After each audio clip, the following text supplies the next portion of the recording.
Welcome back to Profi Plays. I'm Profi, and we are picking up with Shadowdark. So, just as a quick reminder of what we are doing, so we have our party is currently, I'm trying to remember which session this is in. Is it 21? Yes, it is 21. Okay. So, at this point right now, our party of four, this is our second party of four, which includes neither of the original two characters because things went just really bad. All right. So we have here, right, our friends Sage, the wizard, who is an apprentice to the sorceress Ophelia. We have, what is Godfrey? Godfrey is our thief, who's human. Hrogar, our he's what I think half orc. Yes, he's a half orc fighter. And then we have Ishana, right, our cleric, also human, right? I think I might have said halfling, but he's a halfling wizard, right? So the four of them, right, are currently exploring, right, the tunnels of doom, really just looking for whatever they can find, because Ophelia's ultimate goal is for this group to be powerful enough that they can go into uh, a different dungeon, right, and recover the hammer of Laos, or perhaps Leos. I will use both pronunciations pretty much every time I say the name because I've not decided which pronunciation I like better. And I don't remember what I did in the previous episode. So there you have it. In any case, right, so we have that is the goal. But Sage was part of a party that went down in there immediately to go and try and get this thing, and they were immediately all killed, with the exception of Sage, who, as a halfling, turned himself invisible and managed to get out of there alive. So Ophelia said, obviously, you are all not ready for this yet. So I am going to send you on a number of side quests to build up your abilities so that then, when the time comes, when you are ready, we will send you back into that dungeon so you can then acquire the Hammer of Laios, which we know is useful, at least toward fighting Laios's ghost, right, which is around and kind of wreaking havoc around the countryside. Ophelia doesn't particularly care about that. She is interested in power, and she figures this relic has to be powerful. After all, it is a relic of a very powerful sorcerer who came back as a ghost who still maintains some magical power in that form. Right, so that is what we know at this point. So, right now, we are currently in one level of the Tunnels of Doom. Right, so we are exploring this using the dungeon point crawl generator, right, from Atelier Clandestine. Really, I'm really enjoying it. It's like $2.50 on DriveThru RPG. Really like it. So, and that was one of those things I've generally been using the sandbox generator. I mentioned this in previous episodes. I didn't like the dungeon generation. I didn't think it fit feel that I wanted. The point crawl generator, way better for this purpose. All right, so what we know is that there are 23 rooms in this level. Right. So far, we have explored 13 of those rooms, so there are another 10 out there.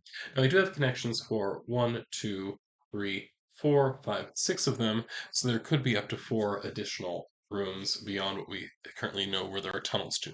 Now, some of these are secret that we missed. That happens. Okay. All right. So, currently, then, according to my notes, right, we ended here in room six. So we know that room six and where we are. Oh, this is a. There's really not much of note here, except that there are chained skeletons here. Now, this is the Tunnels of Doom are kind of a natural cave system, but it clearly has been inhabited, and we ran into lots of peasants that are currently living down here and apparently have very good dark vision or whatever. They have adapted to that. Now, our torch recently ran out, so we're going to have to light a new torch. So, as the one torch runs out, Ishana is going to light one of his torches. So we now have light again for 10 rounds. The typical rule in Shadowdark is that a torch lasts 1 hour of out of game time. For solo, though, according to the Solo Dark supplement, it is instead a 10 round timer that we have. Okay. Right, so we're currently here. So I think the obvious thing for us to do is to go through this tunnel that we have not yet explored and to see what is on the other side here. So as we do this, the first thing we need to do is figure out the type of tunnel we're dealing with. So let's go ahead and I'm going to roll. Since this is something that's clearly known to us, oh wait, no, I'm going to roll a d12 actually. The d12 to determine what type of connection this is. Because it could possibly go down to a lower level. So let's take a look. 12 is it's actually secret. Okay. So then the question is, do we find it? Okay, so I think we're going to spend a little bit of time searching. Searching is going to be a wisdom check. I think that's my highest wisdom. Okay, the highest wisdom would be from either Sage or Krogar. I'm going to say Sage because Krogar does quite okay. Right, so I'm going to go ahead and roll. Um, the difficulty of this one, I'm just going to put it, the standard difficulty of 12. Right, we get a +1 on it, and I think we're going to roll with advantage because we do have a bunch of people searching this room. The advantage doesn't really help us enough. So high was a 9, 9 plus 1 is 10, so we didn't actually find that secret passage. It's a secret passage, and it remains a secret. All right, so we are going to then continue. All right, so knocked down to 9. That was from searching. Then we move back to room number 5. Room number 5, according to my notes, is where there's an altar. So there's an altar in this room. Not really much of note here. It doesn't seem to be like it's not an altar with magical abilities or whatever. Right, then counting down again as we move back to room number 4. Room number 4 is a room where we did find a peasant in the past. I forget what exactly this peasant was doing. I didn't actually make a note of that. Um, so I'm going to go ahead and ask the oracle. Right, so is the peasant still here? So I'm going to roll a d20 here. It's a d20 based oracle in Dark, and I got a 1. Well, I think 1 is an extreme no, right? So the peasant has clearly left, right, and left no trace behind, right? So I guess I'll go ahead and mark that this peasant is not there anymore. Just to the left from the last time we were in this room. Now we have 2 other possible exits. Let's go ahead and check those exits. I'm going to look at going, what is that, northeast first. That one comes up as also a secret passage. Okay. Well, I'm going to say we will search if we don't find any other obvious passages. Okay. But let's see. What about the other passage here? 2. Okay, 2 is just a standard horizontal passage, so we do find that one, and that goes through to room number 14.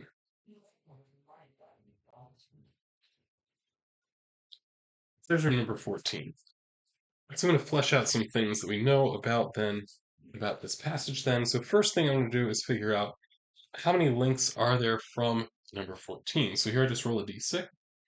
1 tells us there's one more link that we have not yet uh, already experienced. So there's another way out of this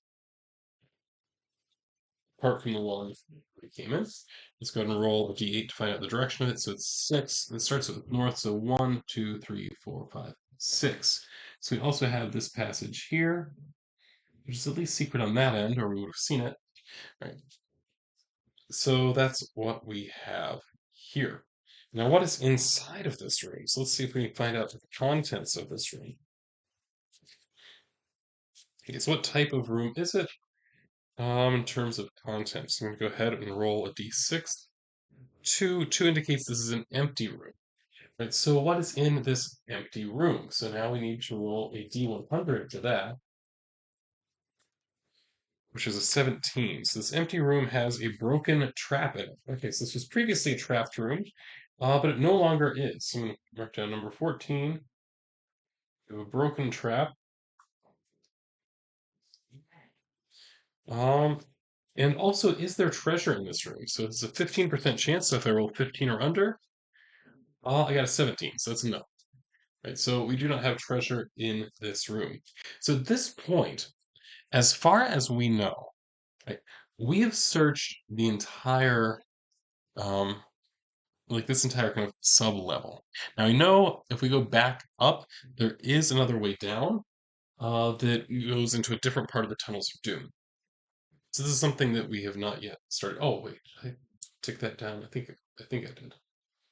If not, I'm going to take it down now. All right, so there it is. So now there is another section of the tunnels of doom we could go for. Now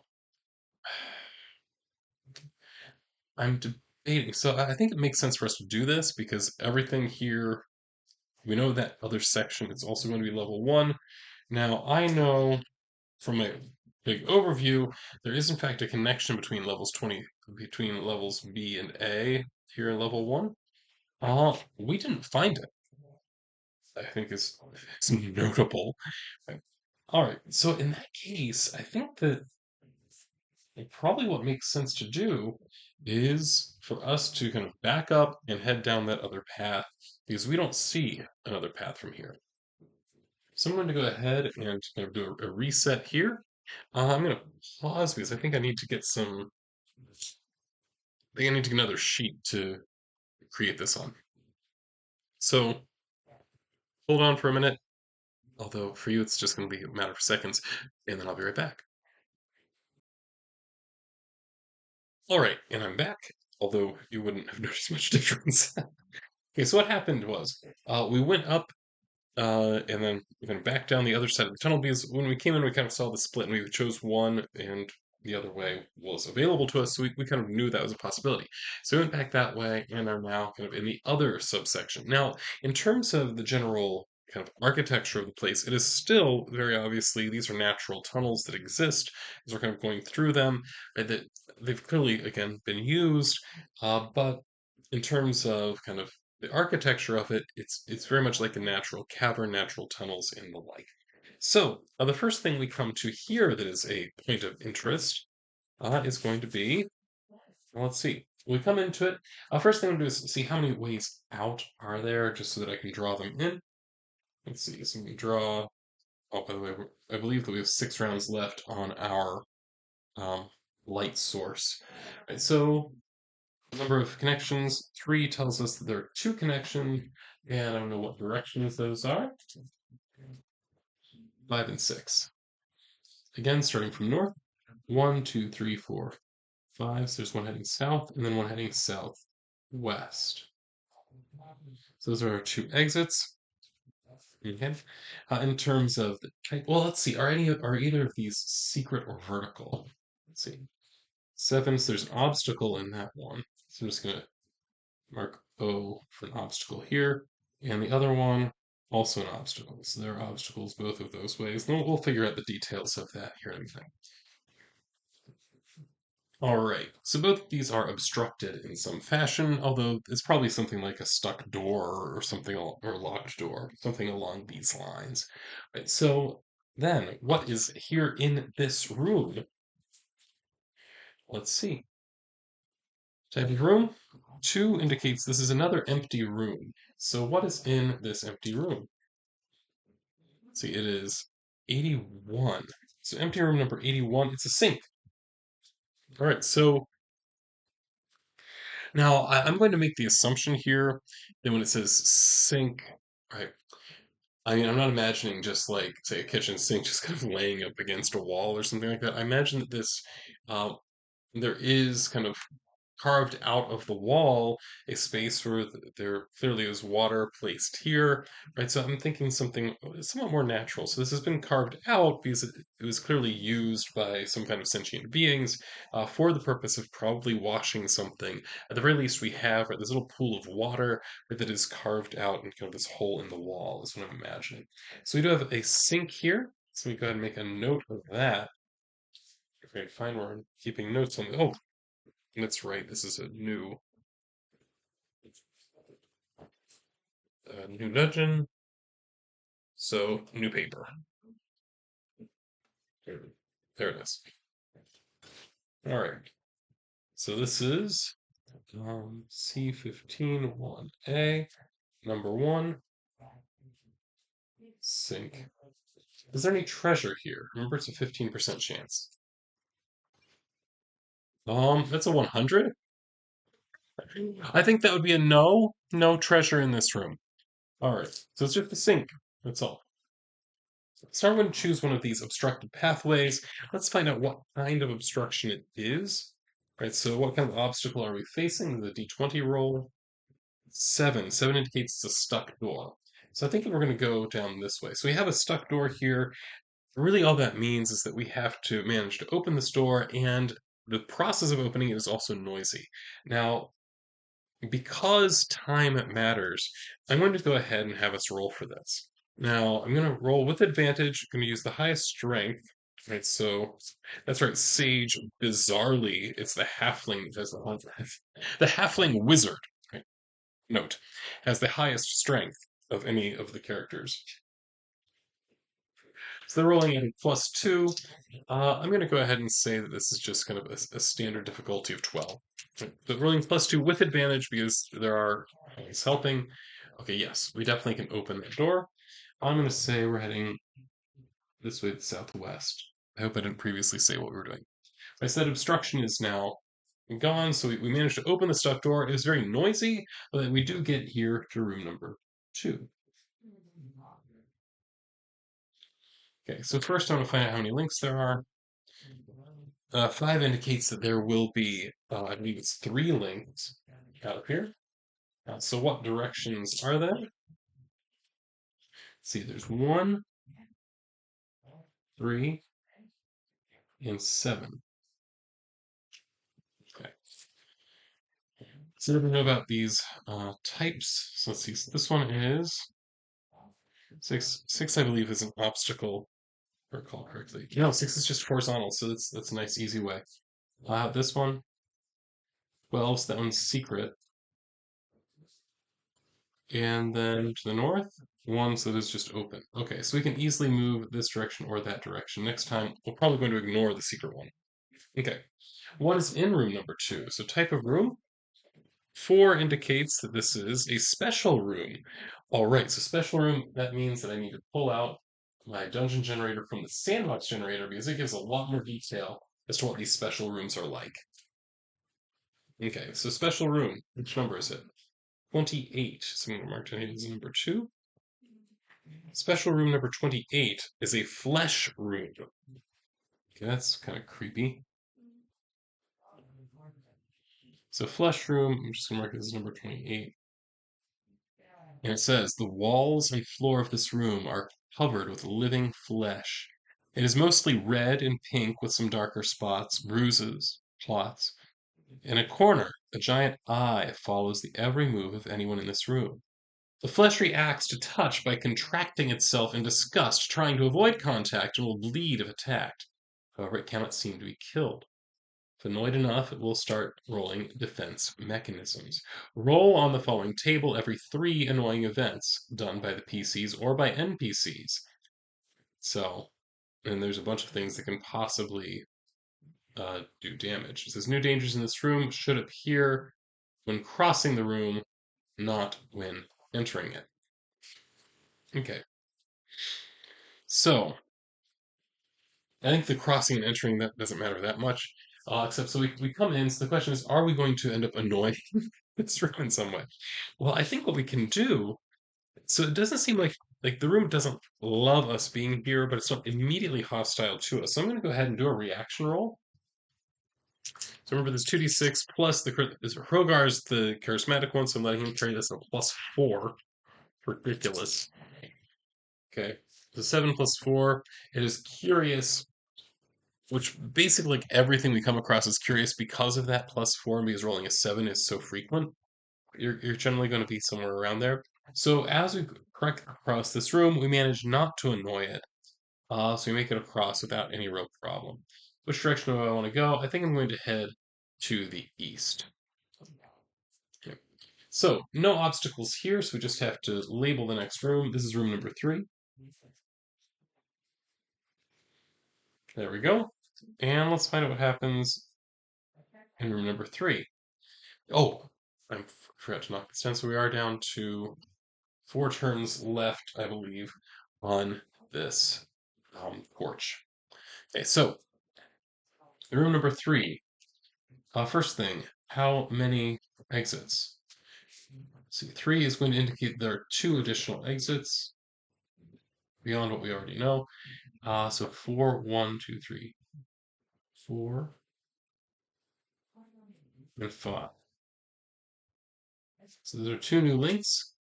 Let's see what do we know about this link. So number 4, 5 is just a regular, and 8. 8, I believe, might be an obstacle. Let's check. 8 is an obstacle. Okay, so there's an obstacle on that path. Okay, cool. Room number 3, though. What type of room is it? 6. 6 indicates this is a monster room. All right. So what type of monster is here? Based on my list, number 6 here is going to be a fairy. So there's a fairy here in this room. So I want to roll a little bit about this fairy to find out, is it, or I want to find out more about this fairy. So somewhere in here I have, there we go. All right. It says fairy, in terms of alignment, they are neutral. So I'm going to take that to mean they're not immediately hostile to us. Uh, I kind of love that fairies are poisonous, though. So it's miniature fey folk with fluttering moth or butterfly wings, right? So it's a fairy. It is as you would expect a fairy to be, I suppose. All right, so we walk in here. There is a fairy. I'm going to make a note of that. And then I'm going to find out what the reaction to us is. Is it going to be hostile? It's possible. Possible. We are at a +4, though, which makes it very unlikely. 9 plus 4. Okay, this one is outright friendly. Does it happen to have a treasure with it? 50% chance? The answer is yes, it does have treasure. Okay, cool. So in that case, the question is, can we just convince it to give us the treasure? It is already friendly to us. So let's see what kind of treasure it has. A 67. 67 is a half-finished suit of chainmail, which is worth 30 gold pieces. Just gonna note that here. So here's the question, and I think I'm actually going to mark this one as likely. Let's see, who has space to carry this? Godfrey, our thief, does. Okay.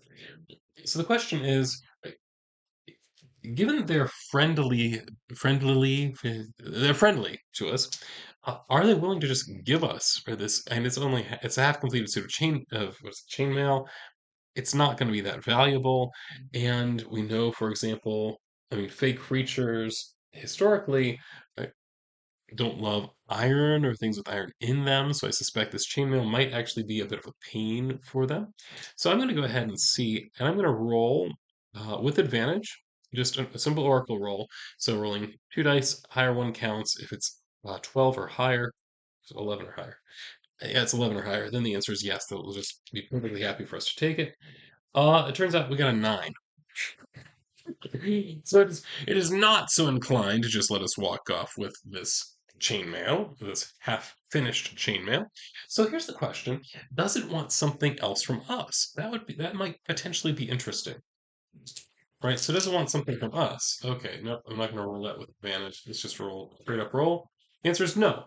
So it's no. Like, is there something that we can offer for it? No, no, there really isn't. So I think at this point, I think the reality is we're not going to get this chainmail unless we decide to either attack this fairy, which we could do, but I don't know that it's worth it for this chainmail. So I'm just going to note here half finished chainmail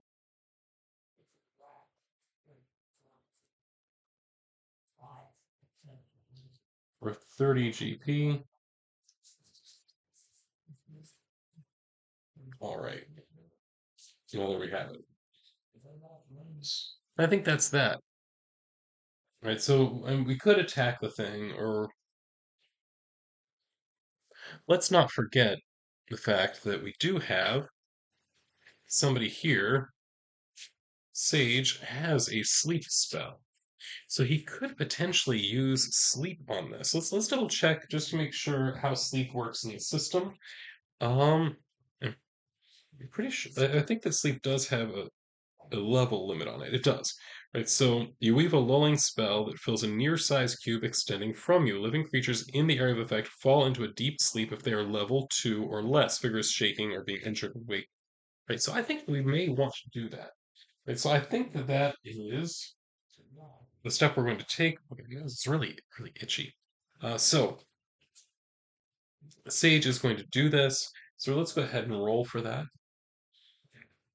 Now this is a DC 11. He has intelligence of 2, so I need to roll 9 or higher. Oh, wait. Oh, but I also need to, is it? So I'm at a plus 3. Right. So I need to roll 8 or higher for the sleep spell to work. Just to make sure that fairy is level 2 or less. I think it would be. Fairy, in terms of level, is level 1. Yes, that would work.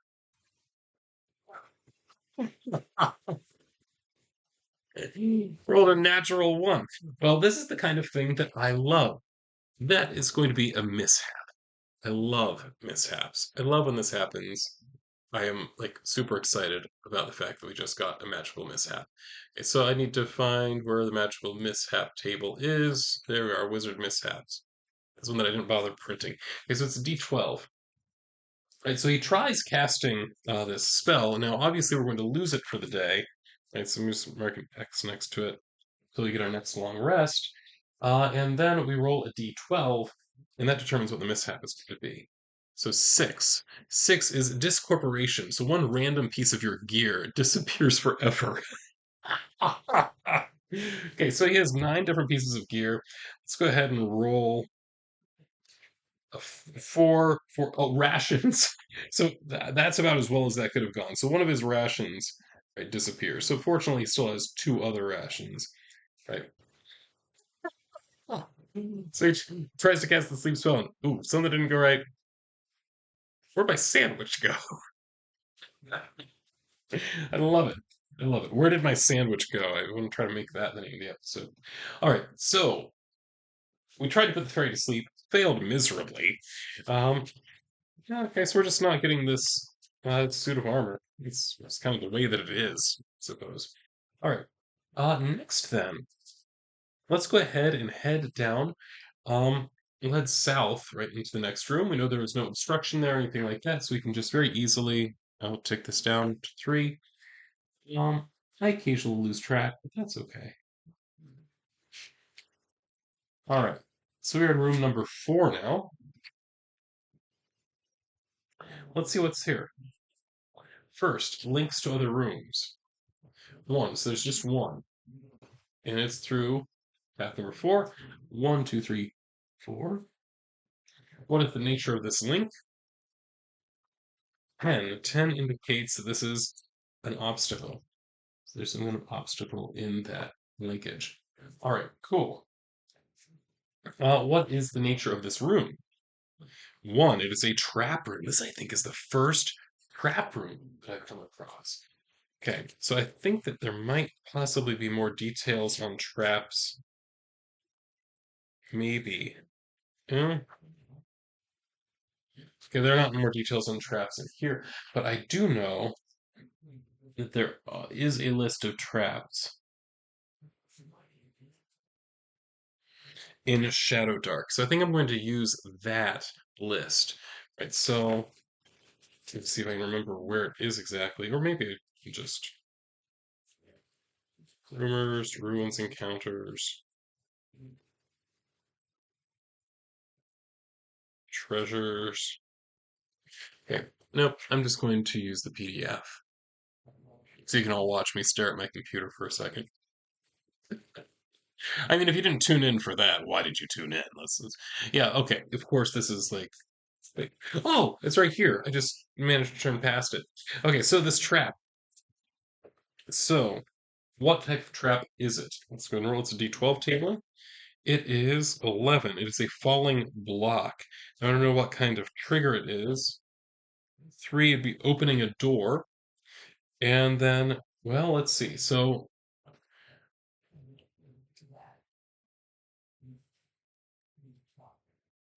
it's probably when we go to leave, I would think. And that's what makes sense to me. So in that case, so I'm going to say probably this obstacle here is a stuck door or some kind of door. So I think what makes sense to me is that this. Well, let's go ahead and check that. What type of obstacle are we dealing with there? 12 indicates, okay, it's a locked wooden door. Okay. So I'll just mark that down.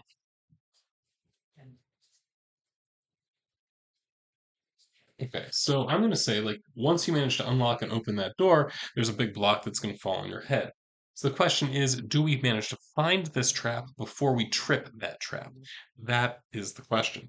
So I think it makes sense here. This is the kind of thing that our dear friend Godfrey would specialize in. It would be part of thievery, right? So climbing, sneaking, right? Things like dealing with locks, things like finding and disabling traps would also fall under this. He has advantage on this. Okay, so I think finding the trap would be a wisdom roll. So you can roll that with advantage.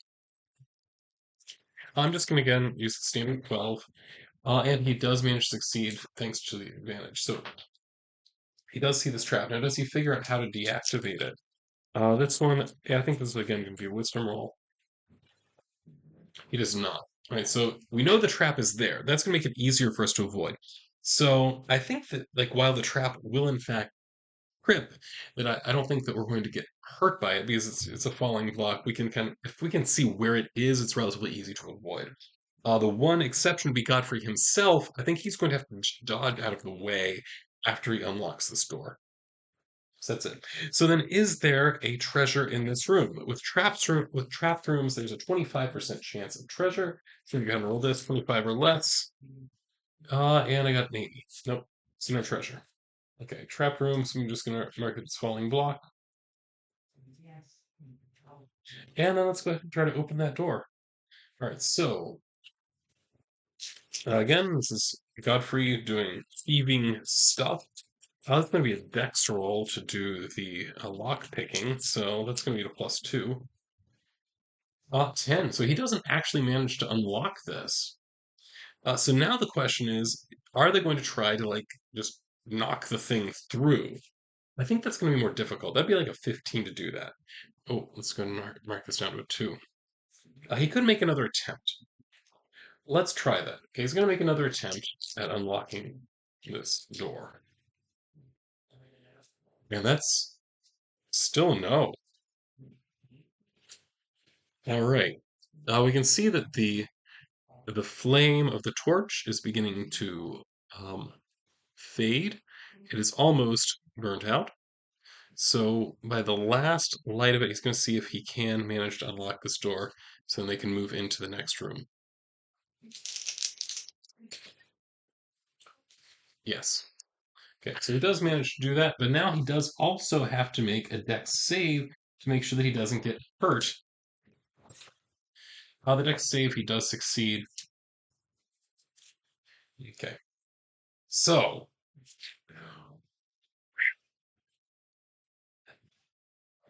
all right. And then we make it into room number 5. We will describe this room.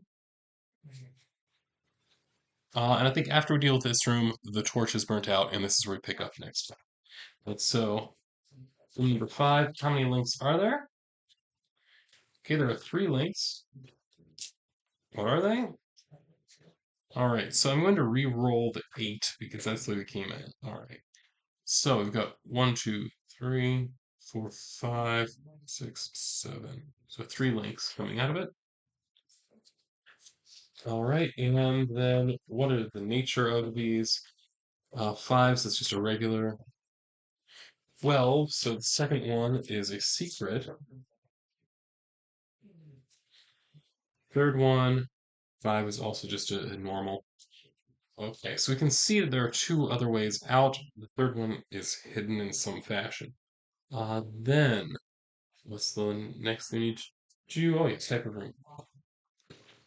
Type of room 6, that would indicate this is a monster room. So what monster is here? 3.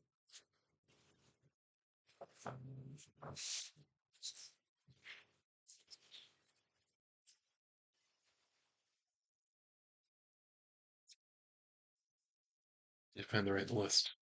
There it is. Oh, it's giant rat. Giant rat here. I would assume that giant rats are probably going to naturally be hostile, but I don't. There's no way that Krogar is going to be able to just charm his way past this rat. Giant rat, I mean, technically it is neutrally aligned. Cunning rats as large as cats, mangy fur, and worm-like tails. Okay, I'm gonna say this one is probably naturally hostile. It may not be like a skeleton or something like that, but yeah, I mean, it's large enough it can.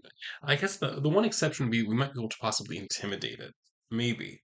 So I think that might be something Romer might try to do is actually scare it away. So rather than rolling kind of the typical reaction roll, I think I'm going to assume that it is hostile, but I am going to roll that charisma roll for Hrogar to see if he can scare the thing away. No advantage on this one. 13. Yeah, that's going to be sufficient, right? So we managed to scare away the giant rat. So number 5, we have a giant rat got scared away. Now, is there also any treasure in this room? 50% chance. The answer is yes. So, and that means we dealt with this creature, so we can actually get this treasure. Doesn't always happen. All right. 97. Oh, that's a good. Oh, +1 armor with a benefit and a curse. Oh, that's cool. Okay, so I'll see who wants to carry that one. Now let's have Sage carry it. I can't wear it, but so +1 armor.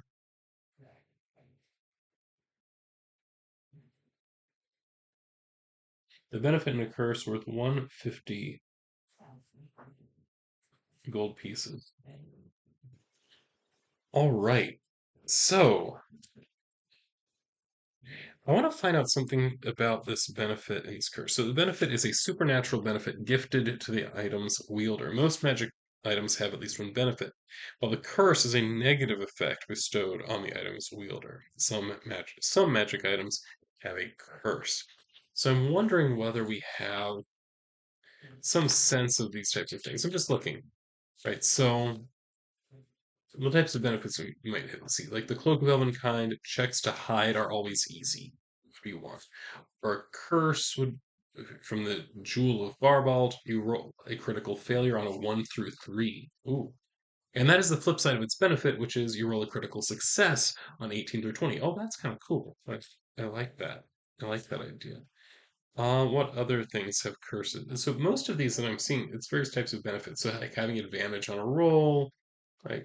Um, and some of them are just like specific things like, oh, you can't break the sword. Um, you can pour the potion on one object or creature from the target is utterly removed from reality. Cannot be returned by anything. Oh wow, that's the benefit is that it releases. You start every session with a luck token. Oh, that's kind of cool. Okay, so these are the types of benefits we see. Um, so I'm thinking about because it might make sense, honestly, for us to have somebody wear this armor. Because after all, it is a +1 armor, which armor with a bonus adds that amount to the AC that it grants, right? So it's going to be a little bit better armor than what people are wearing.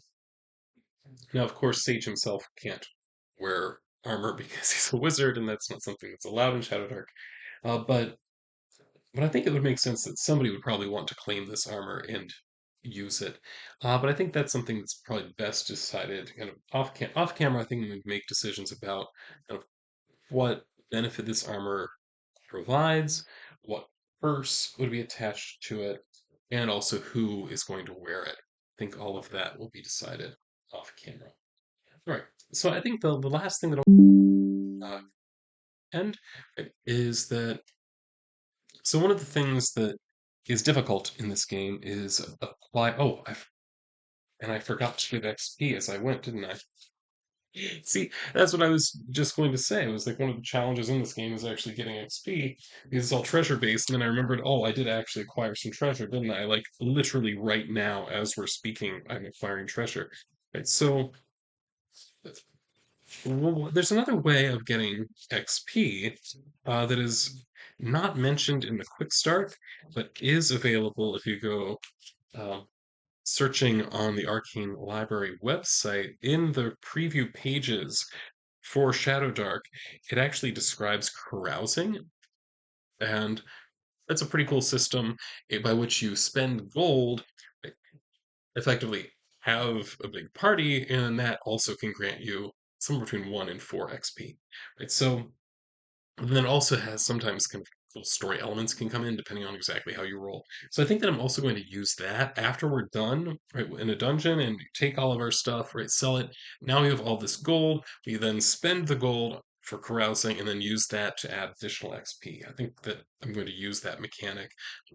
I mean, like I said, it's not in the quick start stuff that I have, but it is there in the preview on the Arcane Library website, so I will use it there. All right, so I think I'm going to call it at this point. So this is Profi signing off.